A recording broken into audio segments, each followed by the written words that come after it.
500, ini dicatatnya 500. Terus habis itu Pak Hasan menyetorkan modal berupa barang dagang seharga 25.000 dan uang tunai sebesar 50.000. Nah, itu terakhir Pak Hasan itu yang penambahannya. Kan tadi kan depresiasi sama penyusutan. Enggak, depresiasi sama penyusutan enggak dimasukkan.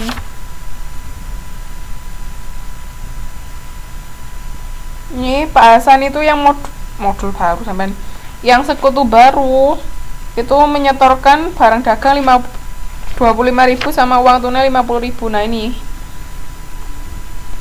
jurnalnya yang bawa persediaan barang dagang kas sama modal Hasan. Itu ketemu segitu. Jadi setelah neracanya Pak siapa itu tadi? Pak Ahmad dihitung-hitung ketemunya segini. Terus habis itu baru ditambahin sama modalnya Pak Hasan. Sampai sini ada yang mau ditanyakan?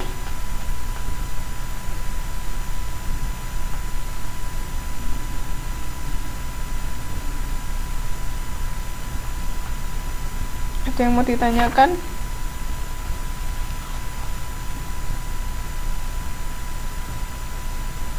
Jadi kalau misalnya itu tadi inget ya, kalau kita misalnya pertama perusahaan perorangan, terus kita mau berubah menjadi perusahaan persekutuan, nilai aktiva sama hutang sama modal kita perlu direvaluasi. Jadi perlu kita berikan penilaian kembali, apakah itu sesuai dengan kondisi sekarang atau enggak.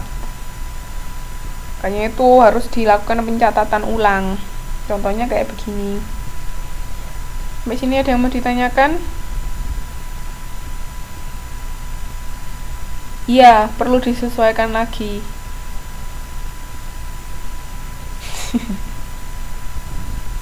Semangat.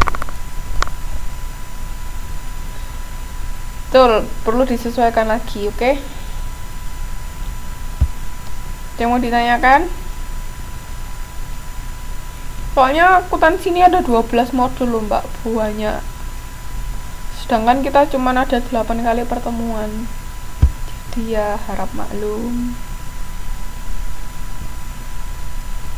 Nah, ini pembagian laba atau rugi persekutuan. Cara pembagian laba mempertimbangkan jasa sekutu sama mempertimbangkan jasa dan investasi sekutu.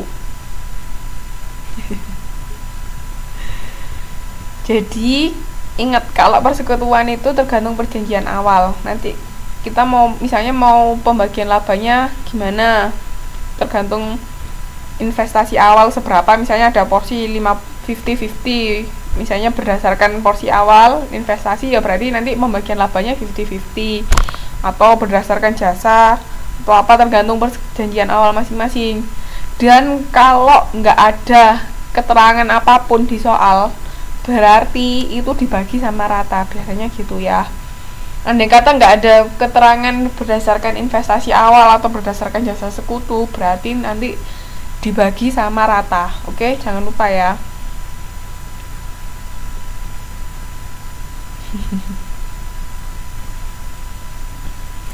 Oke, yuk.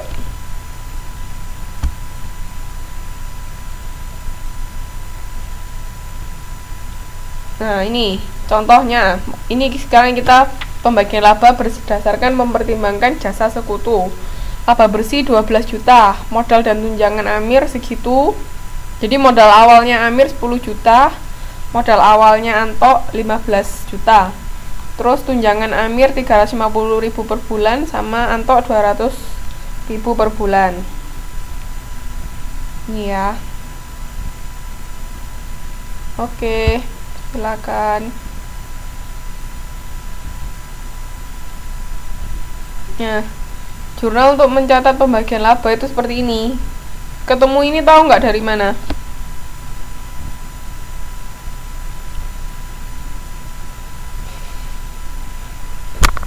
Dibuka halaman 6.10.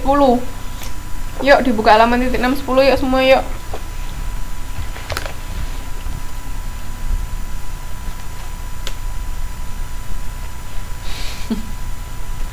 Ayo, sudah.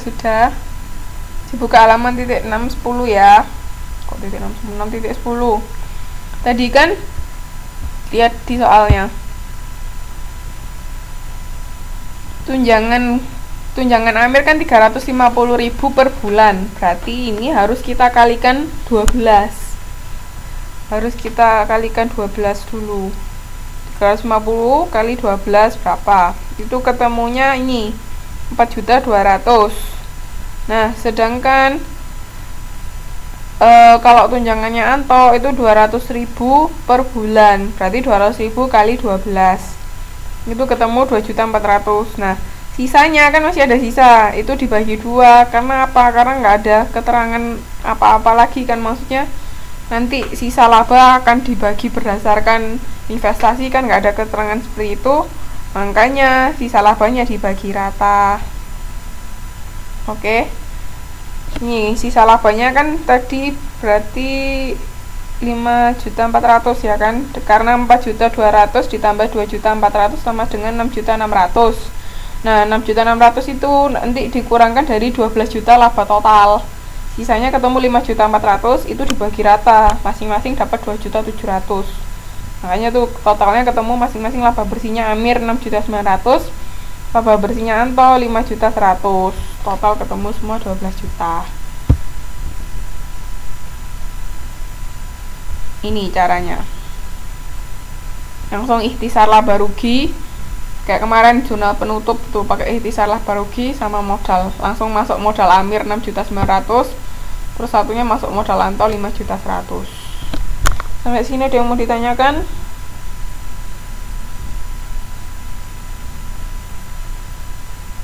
Jadi mempertimbangkan jasa sekutu itu termasuk gaji per bulan mereka berapa, itu menghitungnya dari situ. Oke. Ada yang mau ditanyakan, mbak-mbak, mas-mas? Ini kebanyakan diam itu karena pusing bingung atau karena apa?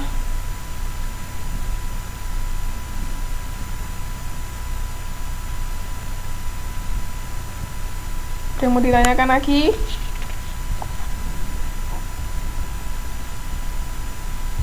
Nggak ada yang mau bertanya, kita lanjut ya. Oke.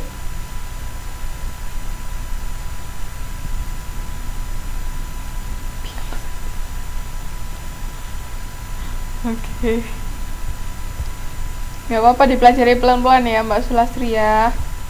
Nah, sekarang tadi kan cuma mempertimbangkan jasa sekutu. Sekarang kita mempertimbangkan jasa sama investasi sekutu. Mbak Zueria, dari tadi saya sudah bilang cara membuat laporannya agak sedikit beda antara perusahaan dagang sama perusahaan jasa. Ya, tadi kan sudah saya contohkan laporan laba rugi yang di halaman 5 berapa tadi. Itu agak sedikit beda. Kalau perusahaan dagang sedikit lebih rumit daripada perusahaan jasa. Titik perbedaannya kalau di laporan laba rugi tadi, kan kalau perusahaan dagang kan kita harus ngitung HPP juga, harus ngitung pembelian bersih, penjualan bersih, harus seperti itu. Kalau di perusahaan jasa kan langsung pendapatan dikurangi beban. Kalau di sini enggak, penjualan kita kan berupa pendapatan kita. Nah, itu tadi penjualan itu harus ketemu dulu penjualan bersih berapa, terus harus nyari HPP-nya juga. Itu di situ perbedaannya. Nanti bisa dilihat contohnya tadi loh, kan sudah saya jelaskan, Mbak. Oke. Nah, sekarang ini mempertimbangkan jasa dan investasi sekutu. Sama laba bersihnya 12 juta, terus tunjangannya sama kayak tadi ya, 350 per bulan sama 200.000 per bulan.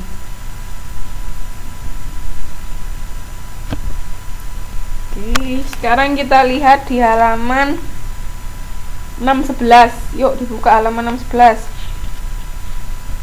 Tadi cara ngitung tunjangan gajinya sama, ya kan? Cara ngitung tunjangan gaji sama.